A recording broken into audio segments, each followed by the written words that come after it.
Hello student. आज हम गदखंड part 6 का एक लेख और एक पत्र की लेखक भगत सिंह की जीवनी के को पढ़ेंगे और देखेंगे कि इस जीवनी से कितने महत्वपूर्ण प्रश्न आपकी बोर्ड परीक्षा में पूछे गए हैं।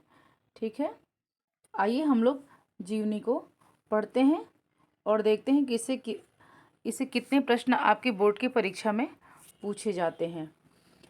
अमर शहीद उत्कृष्ट राष्ट्रभक्त क्रांतिकारी भगत सिंह भारतीय स्वतंत्रता संग्राम के ज्वालामय नक्षत्र हैं। देखिए, ये कुछ अच्छे शब्द हैं जो हमारे भगत सिंह जो हमारे स्वतंत्रता सेनानी थे उनके बारे में लिखी गई है। ठीक है, और उनका व्यक्तित्व और कृति चिरस्मरणीय है। राष्ट्रीय हित, बलिदानी और उत्कृष्ट परंपरा में उनका नाम सदा जगमगाता रहेगा। ठीक है, उनके उनके व्यक्तित्व एवं कृतित्व और बलिदान में जन मन के में कभी न बुझने वाली राष्ट्रभक्ति की चेतना युक्त ऐसी लौ लगा दी जो भारतीय युगों को सदा प्रेरणा देती रहेगी। मात्र 23 वर्ष की अल्प आयु में जो कुछ भी उन्होंने किया था वह अत्यधिक महत्वपूर्ण और विलक्षण था। तो ये हम सभी लोग जानते हैं कि जो भगत सिंह थे वो कितने ही बड़े आपके स्वतंत्रता सेनानी थे। ठीक है, और उन्हीं की प्रेरणा है कि आज भारत में इतना बड़ा स्वतंत्रता संग्राम देखा गया। ठीक है, और आज़ादी की लड़ाई लड़ी गई। तो इन्हीं भगत सिंह की देखते हैं कि उनका जीवन कब हुआ था और कहाँ हुआ था। देखिए, उनका जीवन परिचय में उनका जीवन व्यक्तित्व निराला था। वे महानतम क्रांतिकारी, उत्कृष्ट राष्ट्रभक्त, चिंतक, साहित्यकार, जुझारू क्रांतिकारी थे। उनके द्वारा देश में एक नई चेतना और नई दिशा दी गई। उनका जन्म 28 सितंबर 1907 को बंगा चक्का, लायपुर, पाकिस्तान में हुआ था।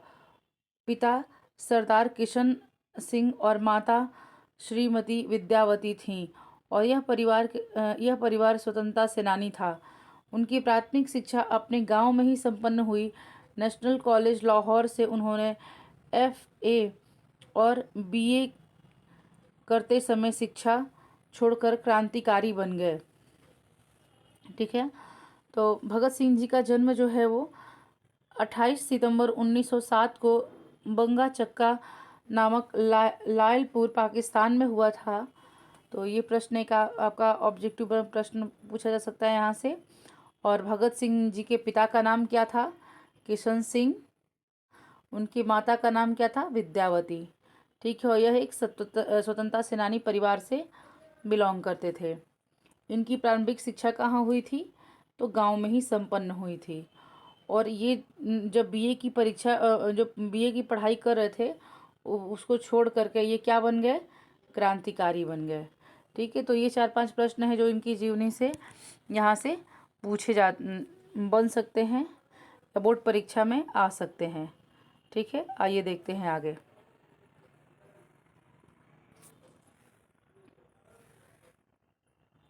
क्रांतिकारी के रूप में मात्र 12 वर्ष की अवस्था में जलियांवाला बाग का मिट्टी लाकर क्रांतिकारी गतिविधियों को प्रारंभ कर दिया, और 15 वर्ष की अवस्था में चौरा चौरी कांड के उपरांत 1922 में महात्मा गांधी से मोह भंग हो गया और उन्होंने कांग्रेस छोड़ दी। उसके बाद कानपुर से प्रकाशित गणेश शंकर विद्यार्थी के पत्र प्रताप में कार्य किया, और 1926 में पंजाब में अपने ही नेतृत्व में नौजवान भारत सभा का गठन किया।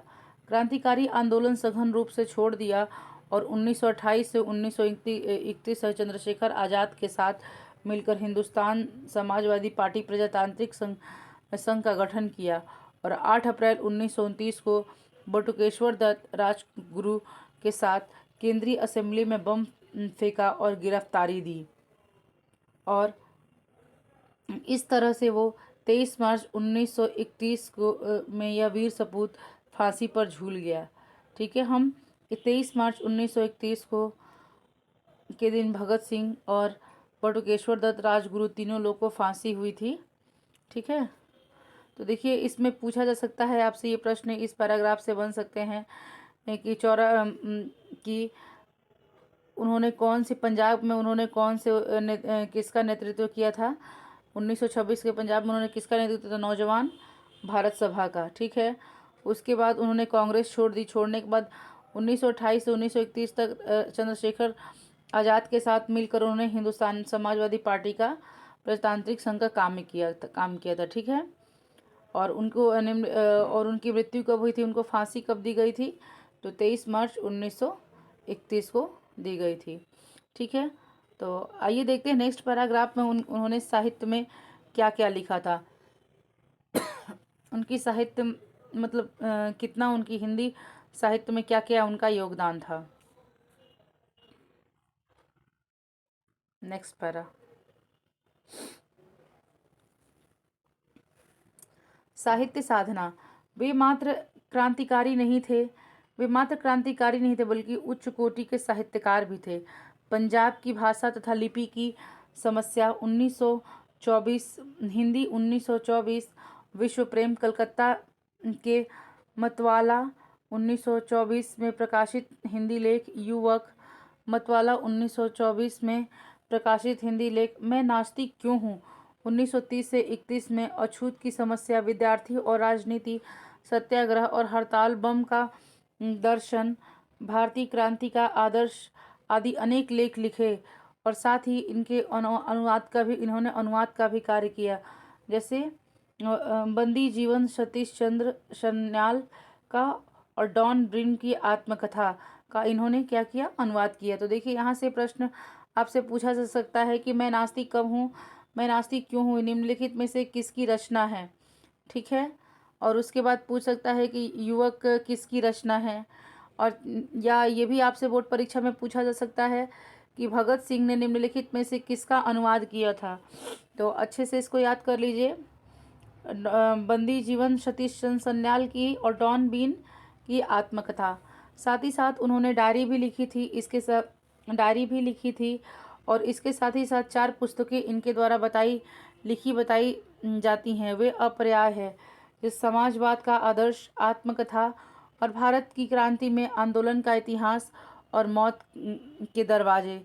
ये इसके अलावा भी ये जो 4 रचनाएं थी वो भगत सिंह की ही थी। कौन कौन सी एक बार चलिए फिर से देख लेते हैं हम लोग, ताकि हमें अच्छे से याद हो जाए। समाजवाद का आदर्श, आत्मकथा, भारत में क्रांतिकारी आंदोलन का इतिहास और मौत के दरवाजे। ठीक है। आइए उनका व्यक्तित्व देखते हैं कि कैसा था। भगत सिंह का व्यक्तित्व बहुमुखी था। वो बलिदानी और व्यक्तित्व के धनी थे और साथ ही उनका अध्ययन भी विलक्षण था। उन्होंने मार्क्स का गहरा अध्ययन किया था। डगलस, रूसो, वोल्टेयर जैसे विचारों के अध्ययन भी उन्होंने किए थे। साथ ही उनके विचारों का मंथन भी किया था और इनसे उनके उत्तम विचार आत्मसात किए थे। यही उनके प्रखर व्यक्तित्व की महिमा का रहस्य है। ठीक है। इस तरह से भगत सिंह की जीवनी खत्म होती है। आप इस वीडियो को बार बार सुन करके और भगत सिंह की जीवनी अच्छे से तैयार कर लीजिए। और इससे जो भी बोर्ड परीक्षा में प्रश्न पूछे जा सकते थे, बनते थे, वो हमने बता दिए हैं। इसके अलावा आपको पाठ का सारांश पढ़ाने के बाद मैं आपको जितनी भी ऑब्जेक्टिव बोर्ड परीक्षा में पूछे गए हैं प्रीवियस ईयर में या जो आने वाले संभावित प्रश्न हैं उसको मैं प्रैक्टिस कराऊंगी, तो आप ध्यान से कीजिएगा। Okay, thank you.